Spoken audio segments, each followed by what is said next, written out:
साईं, आप आराम कीजिए, मैं यहीं हूँ आपके पास। जिस भी चीज़ की ज़रूरत हो आप मुझे फ़ौरन आवाज़ दीजिएगा, मैं फ़ौरन हाज़िर हो जाऊँगा। फ़ारूक ने चौधरी से कहा और अब वो पास खड़ी मुलाज़िमा को दवाइयों का बता रहा था कि कौन सी दवाई किस वक्त देनी है।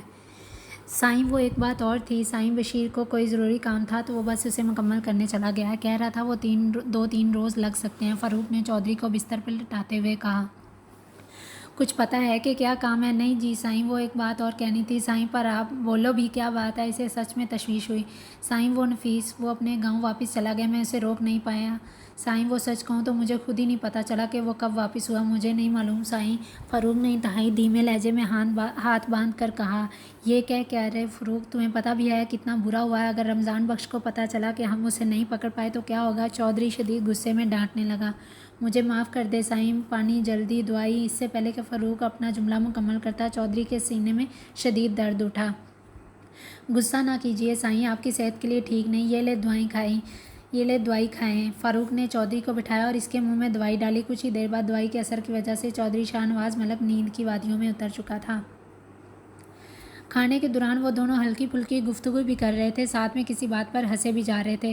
तुम्हें पता है, तुम्हारे घर वापसी पर जब जंगल में गया तो मेरे पीछे एक चुड़ैल पड़ गई थी। जुरेज ने टिशू पेपर से अपने हाथ साफ करते हुए पानी का घूंट लिया। क्या सच में? सालार को हैरत हुई थी। कैसी थी वो? खूबसूरत थी? सालार ने मजीद जानना चाहा। ना ही पूछो। जुरेज ने गंदा सा मुंह बनाया जैसे कोई कड़वा बादाम चबा लिया हो। क्यों, ऐसा क्या हुआ? ये छोड़ो, बताओ फिर तुमने क्या किया? ज़रूर इसने तुमसे लिफ्ट मांगी होगी और फिर तुमने इसे अपनी गाड़ी में बिठा लिया होगा और वो लड़की अपनी चूड़ियों से खेल रही होगी। फिर माहौल में खोकर जब तुम्हारी नज़र इसके पाँव पर गई होगी तो वो उल्टे होंगे और फिर तुम्हारे छक्के छूट गए होंगे, है ना? सलार ने पूरी कहानी सुनाकर आखिर में एक ज़ोरदार कहका लगाया। वो पेट पर हाथ रखे बुरी तरह हंस रहा था, जबकि इसे देखकर जुरेज ने इसे घूरा। नहीं, ऐसा कुछ नहीं हुआ था, मैं उसे घर ले गया। इसने अपनी आस्तीन मोड़ते बिरयानी में रायता डाला। क्या तुम उसे घर ले गए? अच्छा मजाक था। और हंसी भी बहुत आई। सलार अब की बार संजीदा हुआ, जबकि इसका संजीदा मिजाज देखकर जुरेज को हिम्मत हुई। मैं सीरियस हूँ यार, और ये मजाक नहीं है। इसके बाद वो इसे सब कुछ बताता चला गया, शुरू से लेकर आखिर तक, बात जानने तक। सलार और जुरेज ने कुछ नहीं खाया। वो लोग पूरी तरह मुतवज्जा थे। तुम्हें पता है, जो रिंग उसने पहनी हुई थी ना, मुझे लगता है मैंने वो कहीं देखी है। तो ये तो एक आम सी बात है। एक जैसे डिज़ाइन की बहुत सी ज्वेलरी बहुत सी ख़वातीन के पास एक वक्त में हो सकती हैं। अब की बार सलार ने फिर से खाना शुरू करते हुए कहा।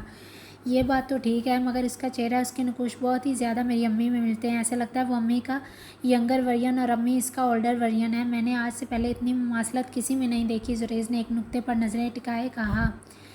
ये भी एक इत्तेफाक हो सकता है, हर इंसान के साथ चेहरे होते हैं, या यूँ कह लो इसकी फ़ोटोकॉपी या इसका क्लोन जो एक ही वक्त में दुनिया के साथ अलग अलग मकाम पर मौजूद होते हैं। अगर किसी दिन वो मिल जाएं तो उन्हें ऐसे लगेगा वो एक अलग इंसान को नहीं बल्कि खुद को आईने में देख रहे हैं। इसलिए तुम इस बात को भी ज़्यादा सर पर सवार मत करो और खाना खाओ। सलार ने अपनी जानब से एक इल्म का ख़जाना उठाकर इसकी तवज्जो खाने की जानब मबजूल करवाई।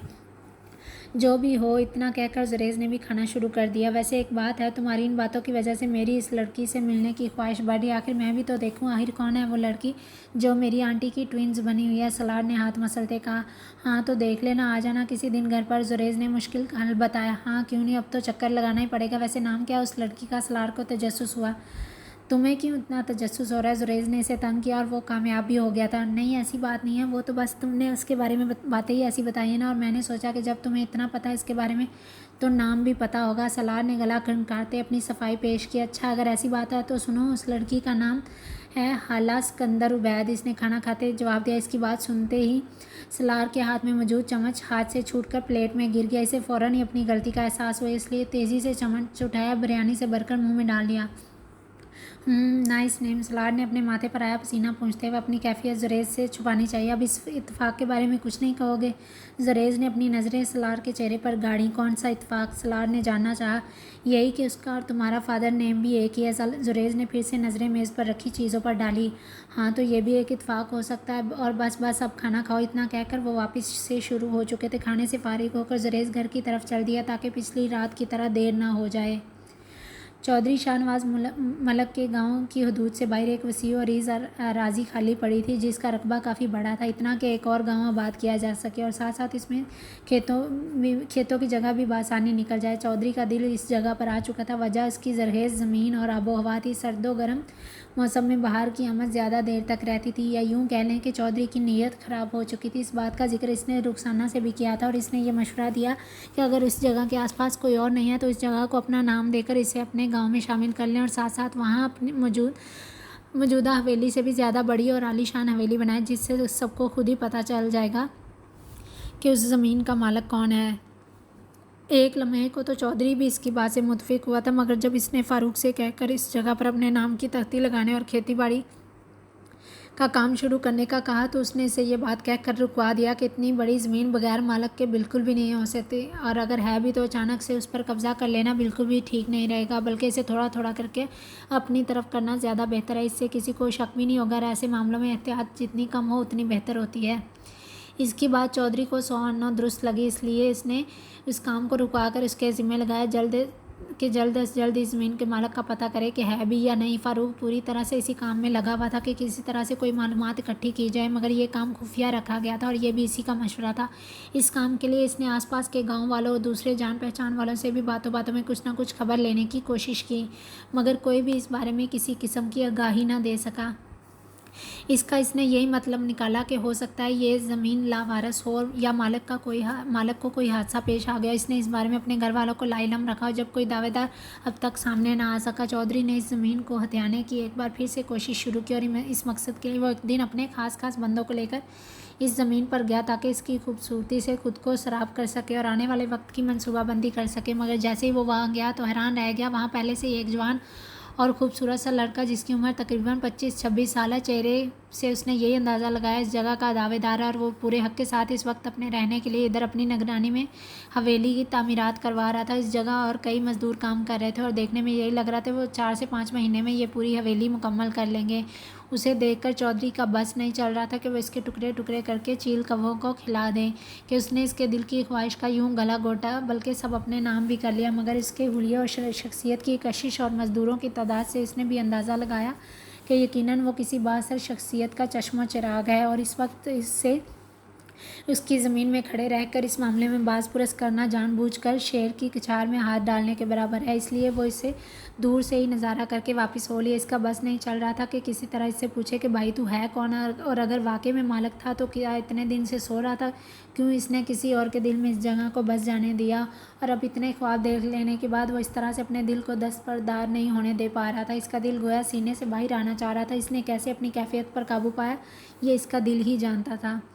कई दिन तक तो इसे रात भर नींद भी नहीं आई थी, जिसके सबूत के तौर पर हल्कों ने मुसलसल आंखों के गिर्द डेरा जमा लिया था और वहाँ से दूर जाने के लिए वो किसी तौर पर राज़ी नहीं थे। इसकी भूख भी मिट चुकी थी। अब ना ही किसी अच्छे खाने की ख्वाहिश रही थी और ना ही किसी और चीज़ की। अपनी कैफियत वो खुद भी समझ नहीं पा रहा था। इस वक्त भी वो इधर से उधर चक्कर काटने में मसरूफ़ था जब फ़ारूक भागता हुआ इसके पास आया और इसे बताया कि वही ज़मीन वाला लड़का कई गाड़ियों समेत उससे मिलने आया है।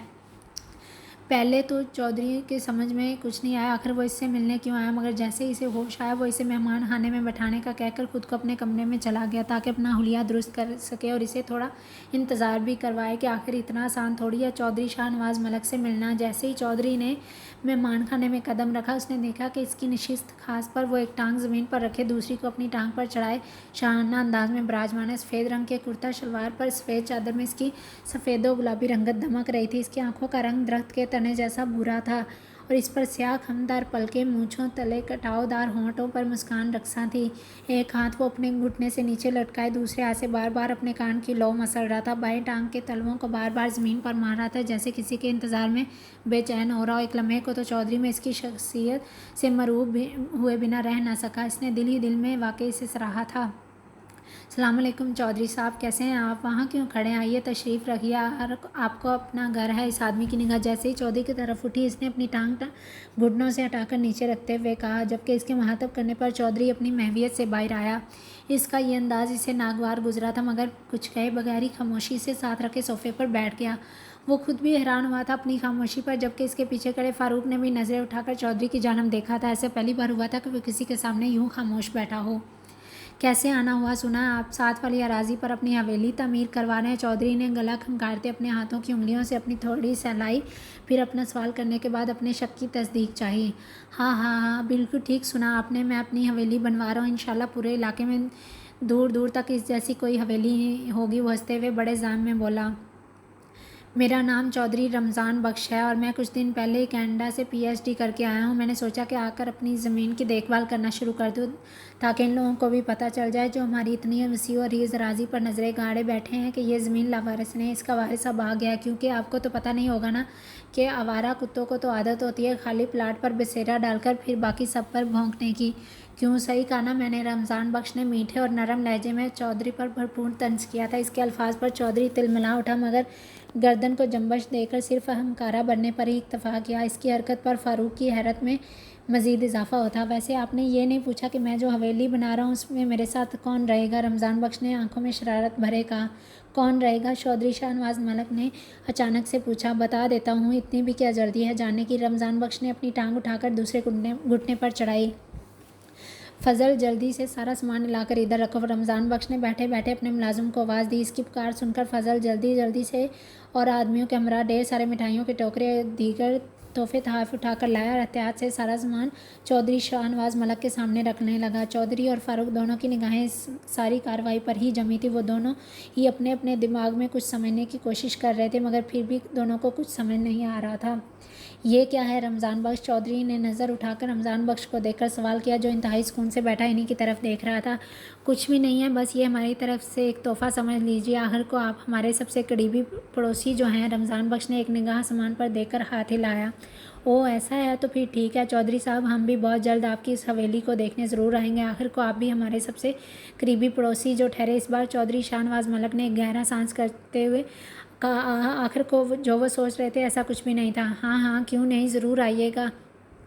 रमज़ान बख्श ने चौधरी से मुसाफे के लिए हाथ बढ़ाया, जिसे इसने फ़ौरन ही थाम लिया। और हाँ, एक और बात, जल्दी मेरे वालिदैन आपसे आपकी जान से प्यारी बेटी मांगने आएंगे और वही मेरे साथ इस हवेली में रहेगी। एक बात और ज़रूर ध्यान में रखिएगा, मुझे आज तक कभी किसी ने इनकार नहीं किया और ना ही मैं कभी किसी के घर इतना सामान लेकर गया हूँ। उम्मीद है आप मुझे खाली हाथ नहीं लौटाएंगे।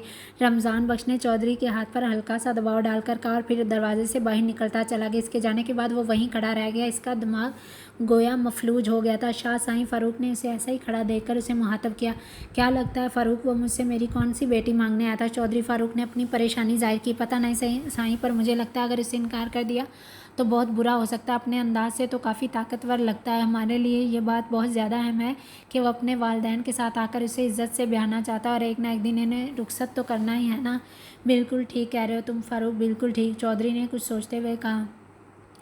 जदीदो कदीम तर्ज की बनी इस हवेली में मुलाजम इधर से उधर टहल रहे थे। ब्लू और वाइट कलर की हवेली बाहर से जिस कदर खूबसूरत नज़र आती थी, अंदर से उससे कहीं ज़्यादा खूबसूरत थी। हवेली के चारों तरफ खूबसूरत सा बाग बना हुआ था, जिसके एक तो हवेली की खूबसूरती में इजाफा होता था, वहीं दूसरी तरफ इसकी हवासत भी। वो इस तरह के दीवार के अतराफ कांटेदार खूबसूरत झाड़ी कैक्टस लगी हुई थी, जिससे निकलने वाले कांटे हवेली में कूदने वाले को बुरी तरह ज़ख्मी कर सकते थे और इसके कांटों से ज़ख्मी कुछ वक्त के लिए उल्टी और दस्त का शिकार हो जाता है। अगर हवेली के 10 फुट ऊंचे दाखिली दरवाजे से दाखिल हो तो सामने एक बड़ा सा फव्वारा और इसके गिरता पानी नज़र आता है, जबकि अंदर दाखिल होने वाले दरवाजे की दीवारों पर मसनूई झरने बनाए गए थे, जिनका पानी पीछे बने हौज़ में जाकर गिरता था। झरनों के ऊपर बड़े बड़े पत्थर लगे थे, जिनसे पहली निगाह में ही असली झरने का गुमान होता। ये बिलाशुबा एक सहर अंगेज़ जगह थी और सच में इर्द गिर्द में इस जैसी कोई हवेली नहीं थी। हवेली के अंदर सामने एक बड़ा सा लकड़ी का झूला था, जो तकरीबन डबल बेड जितना था। इसकी दाएं जानब एक बड़ा सा कमरा था और इसी कमरे की छत पर इंतहाई खूबसूरत सा मगरबी तर्ज का डिज़ाइन बना था और इसके बिल्कुल बीचों बीच रेड और येलो कलर की रोशनी से मुज़य्यन फानूस गोल किंग साइज़ बेड, जिस पर तकरीबन 8 तकिए मौजूद थे। बेड के दोनों तरफ गोल ही साइड टेबल, जिस पर ईरान से मंगवाए हुए लैंप रोशन थे। कमरे की एक तरफ सोफ़ा सेट रखा था, जिसका जो सुर्ख वेलवेट का बना था। इसके बीच रखी टेबल पर इंतहाई दीदा जेब डेकोरेशन पीस के साथ एक कैंडल स्टैंड मौजूद था। बाएं जानब वाशरूम का दरवाज़ा और इसके साथ ही एक और कमरा था, जिसमें दीदा जेब मलबूसात और दीवारों पर कदावर शीशे लगे थे। गालबन वो इसका ड्रेसिंग रूम था। इसके बिल्कुल मुखालिफ सिमत 3 सीढ़ियाँ थी, जिनको अबूर करने के बाद एक स्लाइडिंग डोर मौजूद था, जिसे खोलने के बाद ऐसा ही एक खूबसूरत सा अंडरग्राउंड कमरा था जिसकी 3 दीवारें शीशे की थी, जिसके आर पार देखा जा सके। इन दीवारों पर वेलवेट के पिस्ताई और भूरे रंग के पर्दे डले थे और ऊपर जाली के नफीस काम वाले पर्दे। रमज़ान बख्श इस वक्त इन्हीं में से एक दीवार के पास खड़ा सामने नजर आने वाले दरख्तों और इनके दरमियान में बने स्विमिंग पूल पर नज़रें टिकाए खड़ा था। जब ही अचानक इसका फ़ोन बजने लगा। इसने झट से कॉल रिसीव की। हेलो, अस्सलाम वालेकुम ताया जान, कैसे हैं आप? जी अल्लाह का शुक्र, अल्हम्दुलिल्लाह। आप सुनाएं, कैसी तबीयत है आपकी? फ़ोन पर कुछ कहा गया? इसने मोबाइल दूसरे हाथ में शिफ्ट किया। अच्छा नहीं, अभी मुझे इस बारे में कोई मालूमात नहीं मिली। मैं नफीस से पूछता हूँ, इससे उनके साथ कर दिया था मैंने। फिर से कुछ कहा गया? अच्छा, तो मतलब उसे भागने में इन लोगों ने भी मदद की थी। ये तो अच्छा हो गया, खुद ही बहाना मिल गया। अब खुश होती रहेंगी वो दोनों के इनका मंसूबा काम कर गया। बेचारा चौधरी कहाँ फंस गया, इसने हंसते हंसते कहा। दूसरी तरफ से भी हंसने की आवाज़ आई। फिर मज़ीद कुछ कहा गया।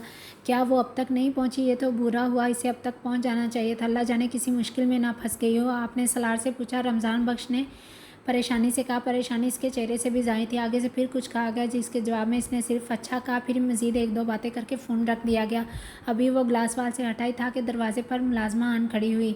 साईं जी, चाय ले लें। वो मुझसे नफीस ने कहा था आपको इतला दे दूँ। वो आ गया जी और आपसे मिलना चाहता है। मुलाजमा ने चाय की प्याली पकड़े पकड़े अपने हाथ हिला हिलाकर पूरा किस्सा सुना। इसके अंदाज़ पर रमज़ान बख्श के चेहरे पर मुस्कुराहट रकसा हुई। ठीक है, तुम ये कप इधर रखो और नफीस को अंदर आने का कहा। और रमज़ान बख्श ने स्पॉट चेहरा लिए टेबल की तरफ इशारा किया।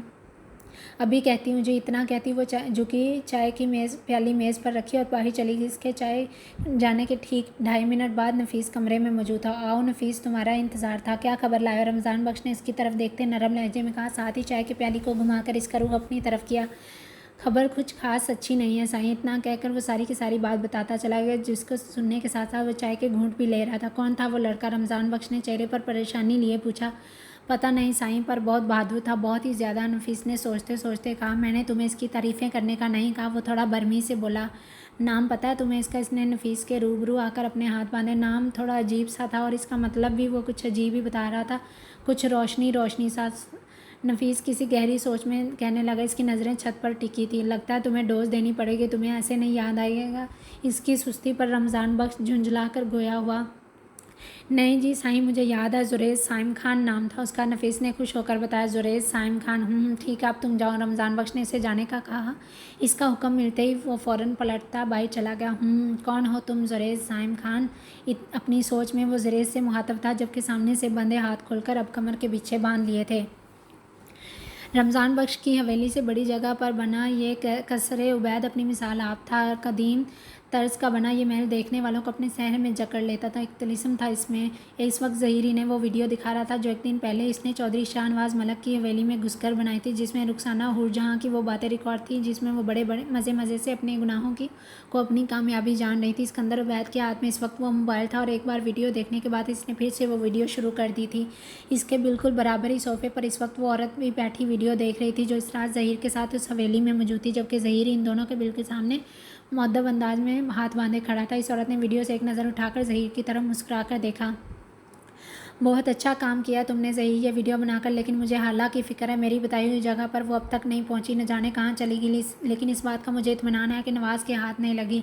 लेकिन अगर वो इसके पास नहीं है तो फिर कहाँ है? सिकंदर उबैद ने वीडियो बंद करके मोबाइल ज़हीर की तरफ बढ़ाकर फ़िक्र से डूबे लहजे में कहा। इस वक्त वो इसके साथ बैठी औरत दोनों ही फ़िक्रमंद थे। आप रमज़ान को फ़ोन करके पूछे? इस औरत ने उसके हाथ पर अपना हाथ रखते हुए कहा। हाँ, ये ठीक रहेगा। ये कहकर उन्होंने फ़ौरन ही टेबल पर रखा अपना मोबाइल उठाया और रमज़ान को कॉल मिलाई। इससे बात करने के बाद इन्हें इस बात का इत्मीनान हुआ था। रमज़ान ने इसके साथ नफीस को भी भेज दिया था। अब बस उसे नफीस की तरफ से जवाब मिलने का इंतज़ार था।